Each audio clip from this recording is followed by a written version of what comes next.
মেয়েরা যখন কোচিং থেকে দেরি করে। মাইয়াটাই এখনো এলো না, কই গেল? আম্মু আমি বাসায় আইছি।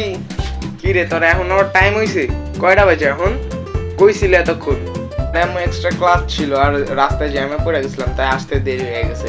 চিন্তা করো কেন, রাস্তায় বকাটা ছেলেবেলা আছে, এত দেরি করবি না, তাড়াতাড়ি আয় পড়বি। জ্যাম থাকলে চিপা গলি দিয়ে হাইটটা হাইটটা আবি, তাও এত দেরি করবি না। আচ্ছা ঠিক আছে, এত বককে। আমি কি ইচ্ছা করে দেরি করছি? হ্যাঁ, এত বকপা না। কালকে তো তাড়াতাড়ি আমো, ঠিক আছে? ভার্সেস ছেলেরা যখন কোচিং থেকে দেরি করে। আম্মু আমি বাসায় আইছি।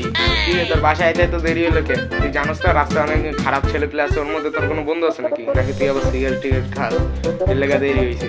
সত্যি কথা করে কবি, কই থাউস?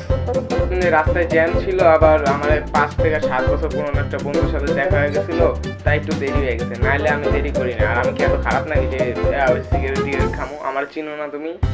আমি কি এত খারাপ? জানি কে কত ভালো। তোরা এখন আমি চলে যাচ্ছি, প্লিজ। যদি কোনো খারাপ দিক দেখছি, দইরা খুন্তি দিয়ে একেবারে মাথায় ঢুকাই দেবো খুন্তি।